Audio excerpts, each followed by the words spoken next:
Hello everyone, welcome back, and today let us look at how you can apply a routing policy for importing routes. So before we look at how you can do that, it's important first of all to understand what routing policy is and also know the tools and the methods used in routing policy. So routing policy is a policy that controls routes using a series of tools or methods. This type of policy will affect route generation, advertisement, selection, and so affect the forwarding path. So when we talk about the routing, the tools here, the tools that we use, tools include one, the first tool is ACL, as I believe you all know ACL access control list. Now, tool number two is IP prefix, so IP prefix. Then tool number three here is going to be route policy.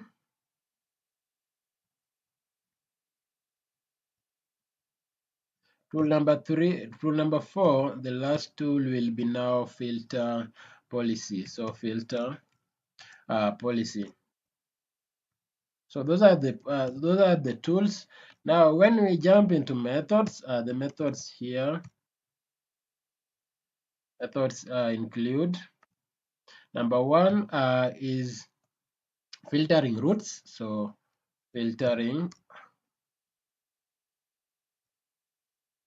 routes.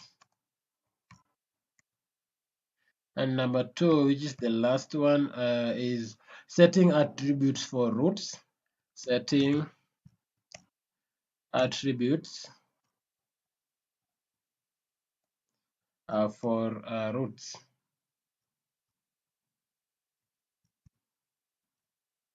So those are the most important things that you should understand when we talk about the routing policy.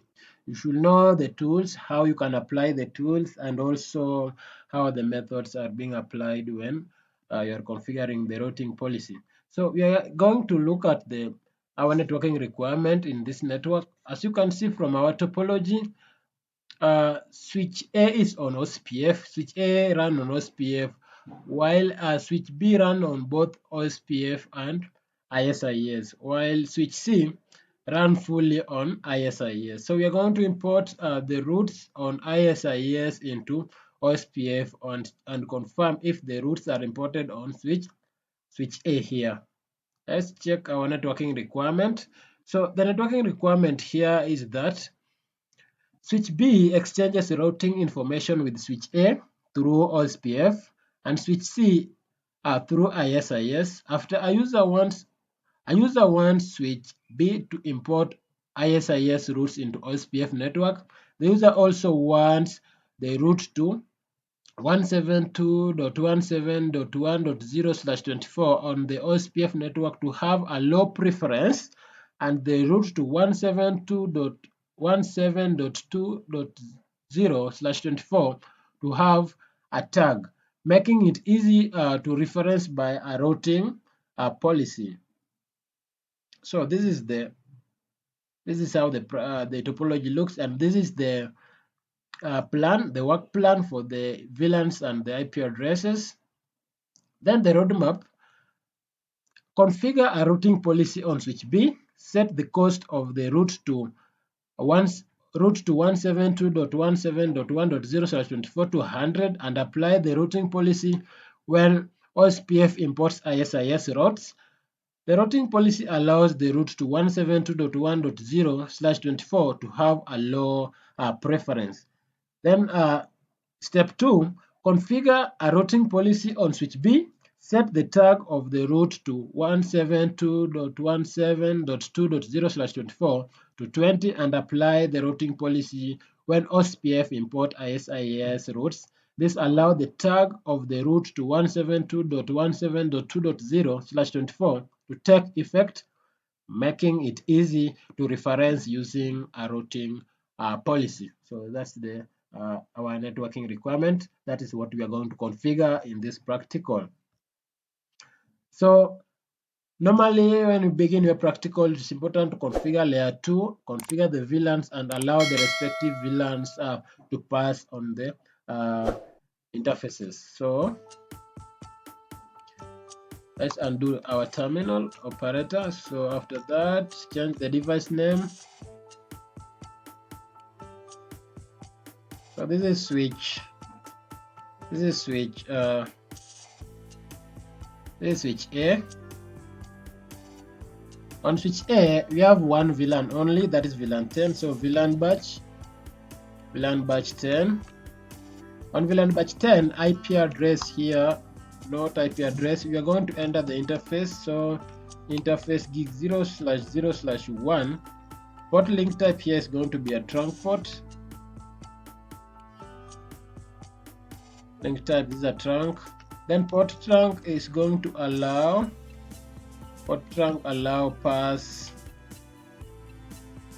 VLAN 10. After that, you quit and enter the VLAN if interface. So interface VLAN if 10, give it IP address of 192.168.1.1. This is /24. After that, we go straight away to SwitchB here and do the terminal monitor. After that, say give it name. So this is going to be SwitchB.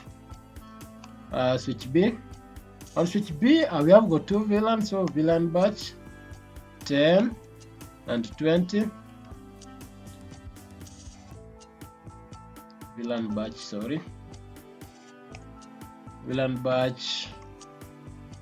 10 and 20. On after that, enter the interfaces. Interface gig 0/0/1.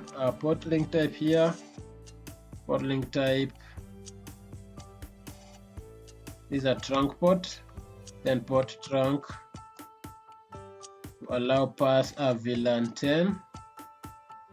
Then you enter gig 2. Gig 2 is also a trunk port, but this time gig 2 is allowing pass VLAN 20. Quit and create the IP addresses. So interface VLAN if 10.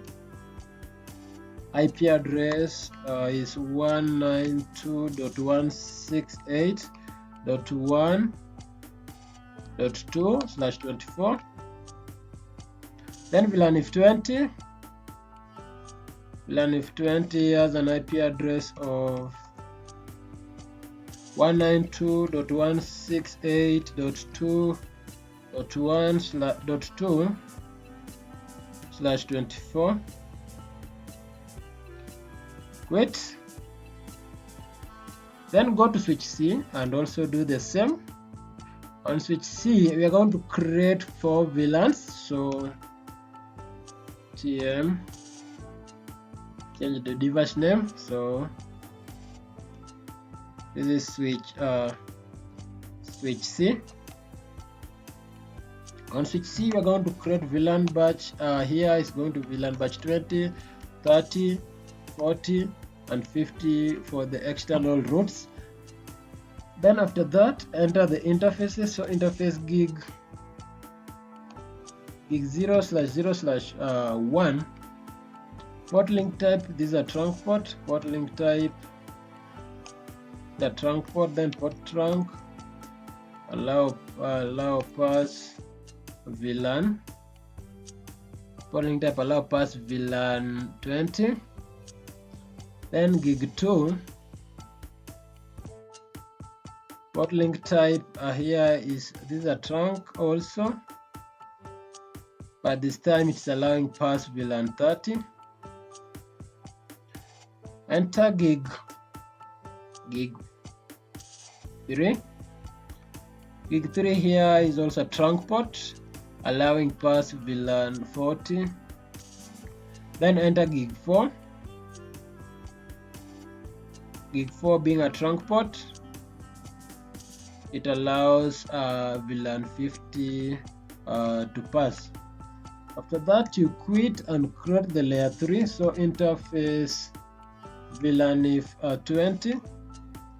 IP address here is going to be 192.168.2.1/24, and VLAN if 30 has an IP address of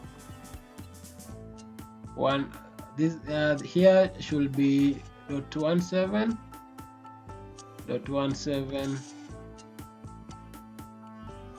This guy also .172.17, and again VLAN 50 also .17. So enter SwitchC, and IP address is 172.17.1.1/24. VLAN 40 has an IP address of 172.17.2.1/24. Then VLAN 50 has .172.17.3.1/24. After that, we are going to quit. We are done with that SwitchC. So on SwitchC, we said SwitchC runs on ISIS. So SwitchC runs on ISIS, and these ISIS need to be imported to OSPF. So while on SwitchC, we are going to create ISIS here. Then we are going to use a level 2 router. So ISIS level 2. On level 2, we are going to create the network. The network entity here will be 10.00.00.001. I assume you know how to calculate then the system ID. After that, we are going to enable ISIS on the interfaces that are connected to that SwitchC. So quit. Enter interface VLAN if 20. I enable ISIS enable. Also VLAN if 30. We enable ISIS. VLAN if 40. We do the same. Enable ISIS VLAN if 50, which is our last VLAN if. So also enable ISIS. Then you quit. Come back to SwitchB. No, SwitchB and SwitchC are going to establish ISIS peer. So come to SwitchB. On SwitchB, ISIS, and then this is a level 2 router. ISIS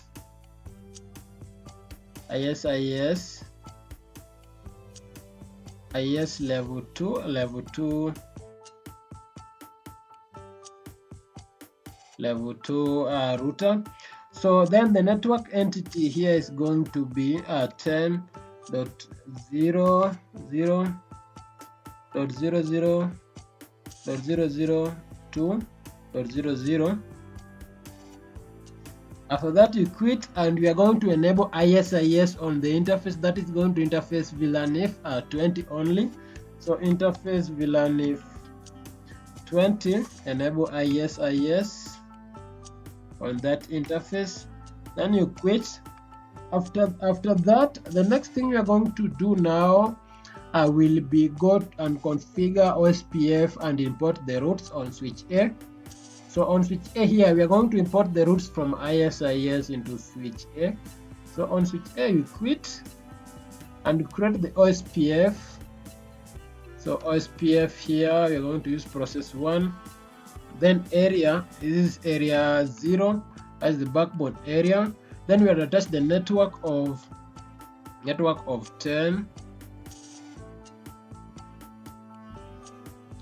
First of all, I want you to see the device exchanging LSS, Control Z that, and then enable terminal.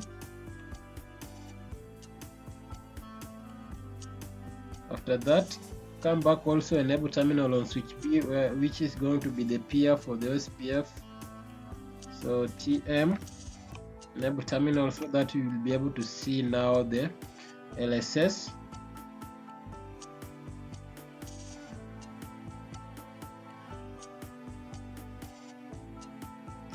So OSPF here is going to be process ID of 1, area 0.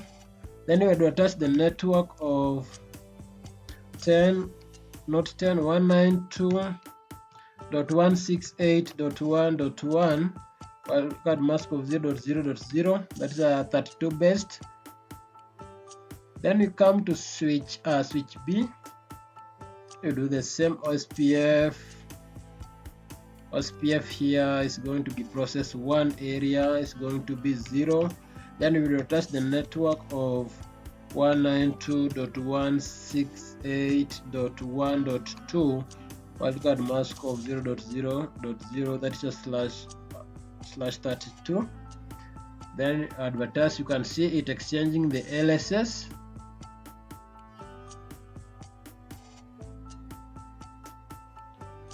After that, what we are going to do,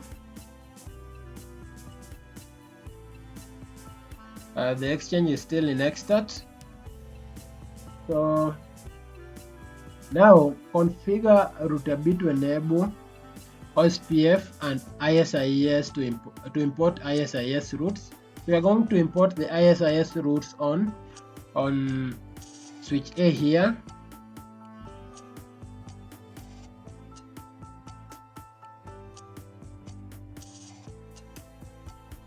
Not SwitchA, we are going to import ISIS routes on SwitchB. So enter SwitchB. So first of all, display OSPF here, brief. Neighbor state is full, as you can see here. Our neighbor state is full, meaning that they have exchanged their LSS.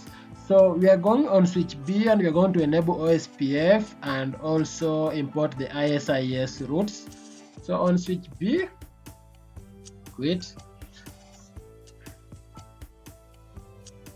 So we are going to import, because we already enabled the OSPF on that SwitchB, we are now going to import ISIS. So import ISIS. ISIS, we use the process ID of 1. Then come to SwitchA here, confirm if the ISIS routes have been imported on OSPF. So display OSPF routing. When you display OSPF routing on SwitchA, you can see that the routes have been imported. So you can see we've imported routes of 172.17.1.0/24, 172.17.2/24, 172.2.3/24, and 192.2.0/24. All are type 2. All are type 2 on the ISIS. Then the cost here is 1 for both, and the tags are all 1. So we were told now to exchange the attribute of cost so that the preference become a lower preference for that route 172.17.1.0. We're going to configure the higher cost, the lower cost. Now on the tag also, we are going to change the tag for route of 172.17.2.0. So that's what we are going to do next now. So enter, we are going to set the filtering list. Before we set the filtering list, now we go to SwitchB. Go to SwitchB here where we are going to configure the routing policy. So set the filtering list. So the filtering list here, what I refer to here is the access control list. So that is the tools. That is one of the tools, that is SCL. We are going to use our first tool, SCL number here. We're going to set to 2002. Then we are going to tell it to rule permit source, and the source here we are going to, the source will be 172.17.2.1. 0.0, wildcard mask of 0.0.0.255 because it was a /24. After that, we quit and we configure IP prefix. That is tool number 2. The tool number 2 here. Tool number 2 here is IP prefix. Now we go and we configure IP prefix. So IP prefix. The name here we're going to give it prefix. Let's give it prefix SOA. Then after prefix A, then index is going to be index number 10, and index number 10 is going to permit the network of 172.1.7.1.0, and the mask here is .24/24. When that is done, we now configure routing policy on SwitchB. So quit. Now configure routing policy. Routing policy here, we are going to give it the name of IS2 OSPF. Then the node we are going to set, we are going to tell it to permit node number 10. On node number 10, if it matches the IP prefix, so node number 10 should match the IP prefix. So if it matches the IP prefix, which was prefix A, if it matches that prefix, we are going to apply cost of 100.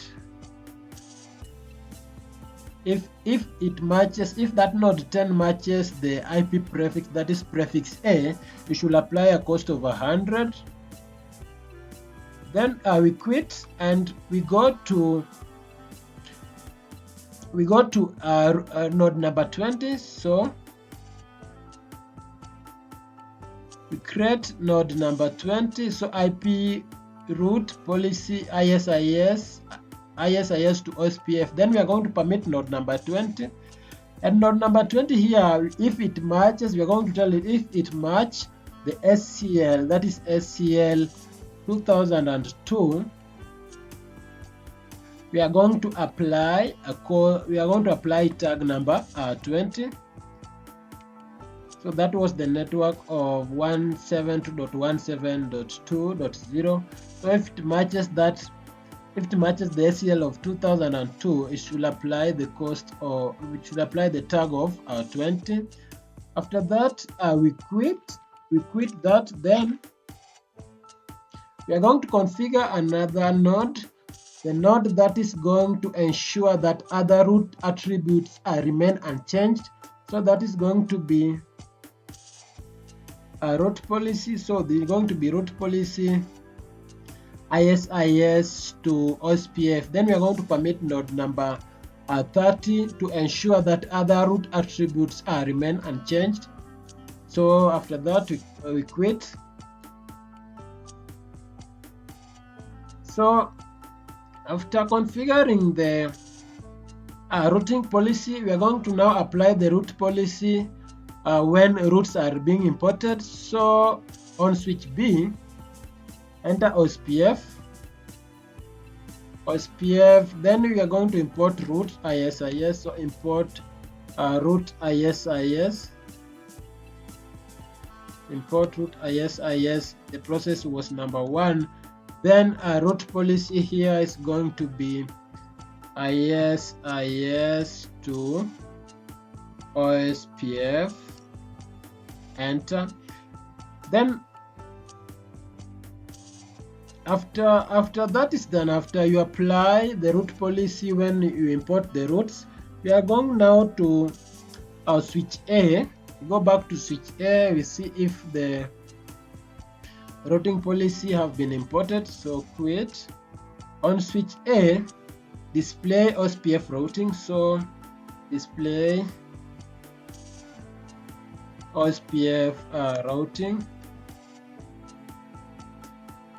When we display OSPF routing, you can see that the cost of the route to 172.172.17.1.0 has been changed to 100. It's now 100 from 1, and the tag of the route to 172.172.2.0/24 is now 20. It has been changed also from tag 1 to tag 20. Then the other routes attributes are now just the same. Other routes attribute are the same, so that is tags are just 1 and the costs are just 1 and 1. That is where we configured the node 30 to ensure that other route attributes remain unchanged. So guys, that is how you implement OSPF routing when you are importing routes. So I hope you've understand something, and also remember to support our videos by subscribing and also sharing in your views in the comment section, so that in case there's a problem, I'll be able to address it in the comment section. So thank you, and let's meet in our next videos.